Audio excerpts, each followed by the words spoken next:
ನಮಶ್ಚಂಡಿಕಾಯೈ.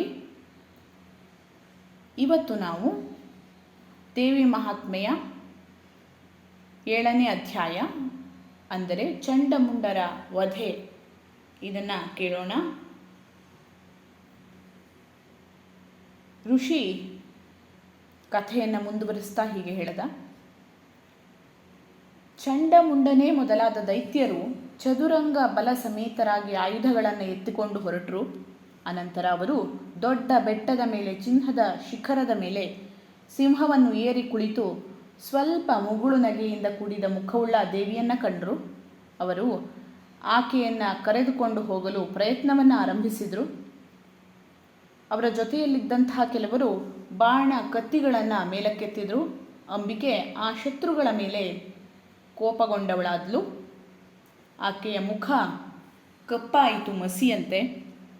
ಭಯಂಕರ ಮುಖವನ್ನು ಹೊಂದಿ ಕೈಗಳಲ್ಲಿ ಕತ್ತಿ ಪಾಶ ಹಿಡಿದವಳು, ವಿಚಿತ್ರವಾದ ಖಟ್ವಾಂಗವೆಂಬ ಆಯುಧ, ಅರುಂಡ ಮಾಲೆಗಳ ಅಲಂಕಾರ, ಆನೆಯ ಚರ್ಮದ ಬಟ್ಟೆಯುಳ್ಳವಳು ಆದ ಒಣಗಿದ ಮಾಂಸವಿಲ್ಲದ ದೇಹವನ್ನು ಹೊಂದಿದ ಬಹಳ ಭಯಂಕರಳು, ಬಹಳ ಅಗಲವಾಗಿ ತೆರೆದ ಬಾಯುಳ್ಳವಳು, ನಾಲಿಗೆಯನ್ನು ಅಲ್ಲಾಡಿಸುವುದರಿಂದ ಅತಿ ಭಯಂಕರಳಾಗಿ ಕಾಣುವ, ಸುತ್ತಲೂ ಕೆಂಪಾದ ಕಣ್ಣುಗಳುಳ್ಳವಳು, ತನ್ನ ಘರ್ಜನೆಯಿಂದ ದಿಗಂತಗಳನ್ನೆಲ್ಲ ತುಂಬಿದವಳು ಆದ ಕಾಳಿಯು ಹೊರಬಂದಳು.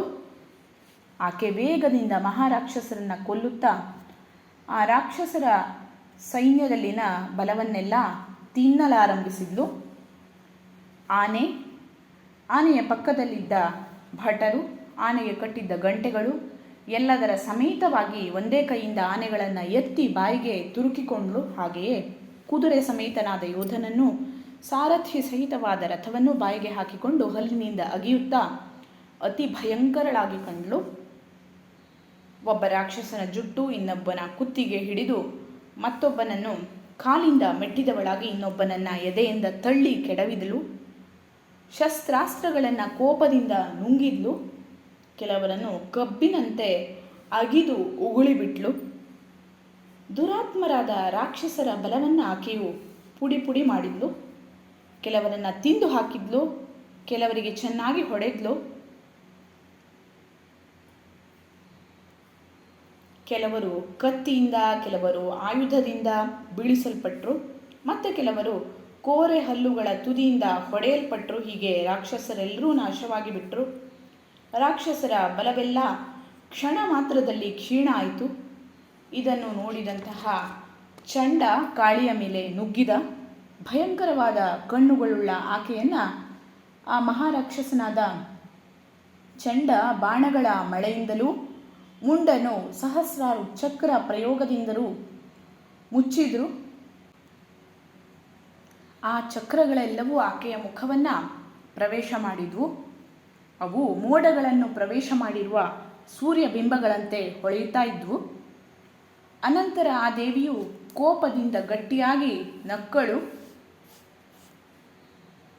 ಆಗ ಕಾಳಿಯು ಭಯಂಕರವಾಗಿ ನೋಡಲು ಅಸಾಧ್ಯಳಾಗಿದ್ಲು. ದೇವಿಯು ಖಡ್ಗವನ್ನು ಎತ್ತಿ ಹಿಡಿದು ಚಂಡನ ಬಳಿಗೆ ನುಗ್ಗಿದ್ಲು. ಅವನ ಕೂದಲುಗಳನ್ನು ಹಿಡಿದು ಕತ್ತಿಯಿಂದ ಅವನ ತಲೆಯನ್ನು ತುಂಡರಿಸಿದ್ಲು.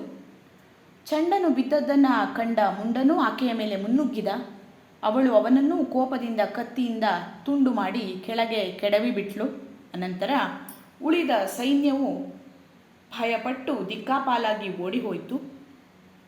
ಕಾಳಿಯು ಚಂಡನ ತಲೆಯನ್ನು ಮತ್ತು ಮುಂಡನ ತಲೆಯನ್ನು ತೆಗೆದುಕೊಂಡು ಚಂಡಿಕೆಯ ಬಳಿ ಬಂದು ಅಟ್ಟಹಾಸದಿಂದ ಕೂಡಿದವಳಾಗಿ ಹೀಗೆ ಹೇಳಿದ್ಲು. ಯುದ್ಧ ಯಜ್ಞದಲ್ಲಿ ಬಲಿ ಕೊಟ್ಟಂತಹ ಚಂಡ ಮುಂಡರೆಂಬ ಈ ಮಹಾಪಶುಗಳನ್ನು ನಿನಗೆ ಕಾಣಿಕೆಯಾಗಿ ತಂದಿರುವೆನು. ಇನ್ನು ಮುಂದೆ ಯುದ್ಧದಲ್ಲಿ ನೀನೇ ಸಾಕ್ಷಾತ್ತಾಗಿ ಶುಂಭ ನಿಶುಂಭರನ್ನು ಕೊಲ್ಲುವಿಯಂತೆ ಅಂತ ಹೇಳಿದ್ಲು. ಋಷಿ ಹೇಳ್ದ, ಮಂಗಳೆಯಾದ ಚಂಡಿಕೆಯು ಚಂಡಮುಂಡರೆಂಬ ರಾಕ್ಷಸರನ್ನು ಸಂಹರಿಸಿ ತಂದಂತಹ ಕಾಳಿಯನ್ನು ನೋಡಿ, ನೀನು ಚಂಡ ಮುಂಡರನ್ನು ಸಂಹರಿಸಿ ತಂದಿದ್ದೀಯಾ? ಇನ್ನು ಮುಂದೆ ಲೋಕದಲ್ಲಿ ಚಾಮುಂಡಿ ಎಂದೇ ಪ್ರಸಿದ್ಧಳಾಗುವೆ ಅಂತ ಹರಸಿದ್ಲು. ಇಲ್ಲಿಗೆ ಶ್ರೀ ಮಾರ್ಕಂಡೇಯ ಪುರಾಣದ ದೇವಿ ಮಹಾತ್ಮೆಯ ಚಂಡಮುಂಡರ ವಧೆ ಎಂಬ 7ನೇ ಅಧ್ಯಾಯ ಮುಗಿಯಿತು. ಲೋಕಾಹ ಸಮಸ್ತಾಹ ಸುಖಿನೋ ಭವಂತು.